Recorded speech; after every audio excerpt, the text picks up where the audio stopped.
Sabe, a gente tem uma ideia bem formada na cabeça sobre como funciona a recuperação da dependência, né? Geralmente, a imagem que vem é de uma batalha quase heróica contra uma substância química. É aquele roteiro que a gente conhece quase de filme. A pessoa atinge o fundo do poço, decide parar e, a partir daí, a vida se resume a uma luta diária contra a vontade de usar. Bem linear. O grande vilão da história é a droga e ponto final. Só que, se a história fosse realmente tão simples assim, como a gente explica as recaídas que acontecem depois de 5, 6, às vezes até 10 anos de sobriedade? Essa pergunta joga um balde de água fria nessa narrativa simplista. E é exatamente aqui que o verdadeiro mistério começa. Para a gente tentar desvendar esse quebra-cabeça, é preciso olhar por um novo ângulo. E esse novo ângulo vem de uma área de estudo fascinante chamada abstemiologia. A ideia da abstemiologia é genial. Em vez de focar na doença, no problema, ela faz uma espécie de engenharia reversada do sucesso. Ela vai estudar a fundo o que funciona para quem consegue manter a sobriedade por muito, muito tempo. Pensa assim, em vez de investigar um acidente de carro, a gente estuda os motoristas que nunca batem. O que será que eles fazem de diferente? E aqui que a coisa fica ainda mais interessante. Porque essa ciência bate de frente com um conceito médico super estabelecido, a comorbidade. Basicamente, existem duas formas de enxergar isso. A visão tradicional, que a gente pode chamar de restritiva, só considera comorbidade aquilo que é doença catalogada, sabe? Com código no CID, no DSM, HIV, hepatite, depressão, TDAH. Já a visão ampliativa, proposta pela abstemiologia, vai muito além. Ela inclui o que chama de patologias estruturais, ou seja, os problemas da vida real que servem de combustível para a dependência. Coisas como dívidas, subemprego, divórcio, um ambiente familiar tóxico. E por que a visão restritiva é a que domina? Simples. Nossos sistemas de saúde foram montados para reconhecer, codificar e faturar diagnósticos oficiais. Problemas da vida real não têm um código para colocar na guia do convênio. E o ponto crucial é esse. Se os problemas não têm um código médico, ele se torna praticamente invisível para o sistema. E essa invisibilidade dos problemas da vida real leva a uma falha gigantesca no tratamento. Para entender bem o tamanho do problema, tem uma analogia que é perfeita. Imagina só a cena. Um carro despencou de um penhasco. Ficou todo destruído. Vamos dizer que o motor desse carro representa o uso da substância, ok? Aí chamam um mecânico para resolver o problema do motor. O mecânico, que é um especialista em motores, vai lá e faz um trabalho brilhante, deixa o motor zerado, funcionando como novo.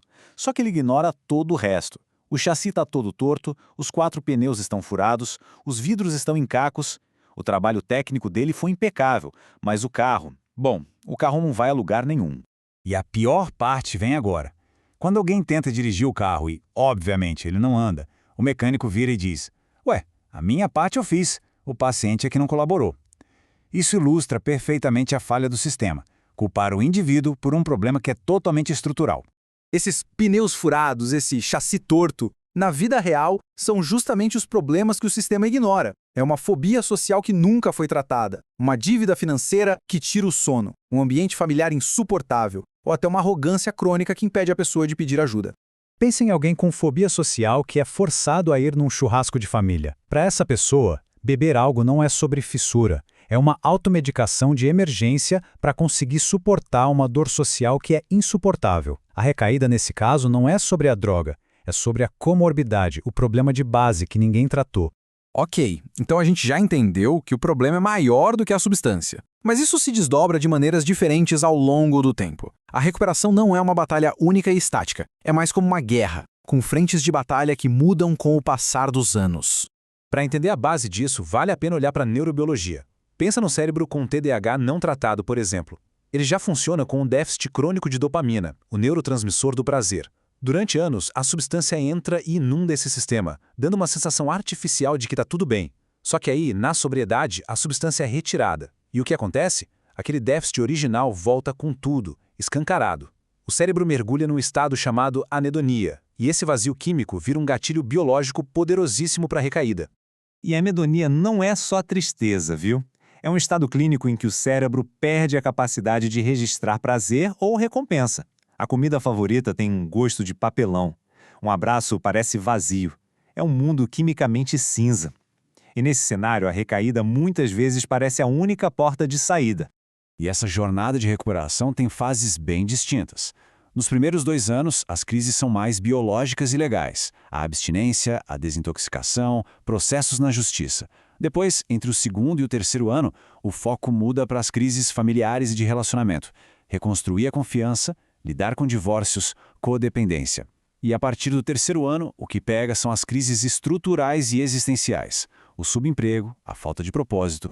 É aqui que mora a famosa crise dos 5 anos. Muitas vezes, ela é movida pelo subemprego. A pessoa finalmente está com a mente limpa, só que é justamente por isso que ela consegue enxergar com total clareza a realidade de uma vida estagnada e de uma situação financeira desastrosa. A recaída aqui não vem de um desejo súbito, mas do peso esmagador de uma vida que a sobriedade por si só não consertou. Então, qual é a saída? Bom, a solução exige uma mudança fundamental em como a gente define o que é a recuperação. Tem uma frase que resume isso de forma perfeita. Interromper o uso da substância é apenas o prólogo. A verdadeira recuperação é o projeto exaustivo e contínuo de reestruturar uma realidade. Ou seja, não é uma corrida de 100 metros rasos, é um projeto de construção para uma vida inteira.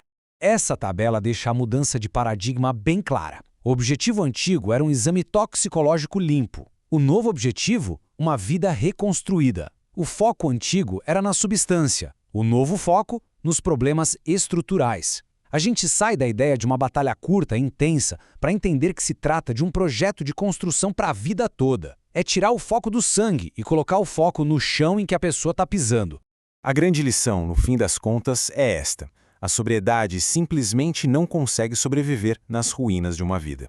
Não se sustenta. O verdadeiro trabalho começa depois que a substância sai de cena. E, para fechar, fica uma provocação. E se a gente começasse a entender que a verdadeira prescrição não é só um remédio, mas sim a reconstrução de uma vida? Imagina só, um mundo onde um aconselhamento de carreira e um planejamento financeiro fossem tratados com a mesma urgência médica que uma doença física. Que tipo de resultados a gente não teria?